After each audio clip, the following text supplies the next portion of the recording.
चोपडा आगाराची बस चोपडाहून नाशिककडे जात असताना चोपडा शहरापासून 10 ते 12 किलोमीटर अंतरावर रस्त्यावर असलेला खड्डा वाचविण्यासाठी चालकाचा तोल गेल्याने बस रोडच्या बाजूला असलेल्या सूतगिरणीमध्ये घुसली।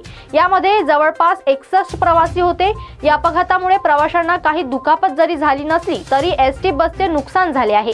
या संदर्भात चोपडा आगार प्रमुख महेंद्र पाटील सदर घटनेची चौकशी करत असल्याचे सांगितले। सीसीटीव्ही मध्ये सदर घटना कैद झालेली आहे। घटना पाहता सदर अपघातात प्रवाशांना दुखापत झाली असल्याचे वाटत होते, परंतु सुदैवाने प्रवाशांना कुठलीही दुखापत झाली नसल्याचे आगार प्रमुख यांनी सांगितले आहे।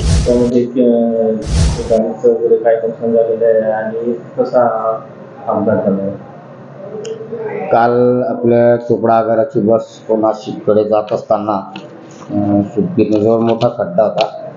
तर मोठ्या खड्ड्यात आपली बस अनकंट्रोल झाली आणि सुटगिरणीत घुसली। त्या बाबतीत आम्ही चौकशी करून कारवाई करीत आहोत। सदर बसमध्ये जवळजवळ 61 प्रवासी होते, त्याचप्रमाणे चालक वाहक होते, परंतु सुदैवाने कोणाला कुठल्याही प्रकारची इजा झालेली नाही।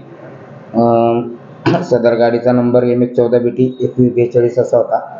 सदरच्या घटनेची चौकशी चालू आहे। चौकशी अंती योग्य ती कारवाई करण्यात येईल। बसचं नुकसान झालेलं आहे। हो, बसचं जवळजवळ 10,000 पर्यंत नुकसान झालेलं आहे। सदर बस आज आम्ही विभागीय कार्यशाळेकडे पाठवू।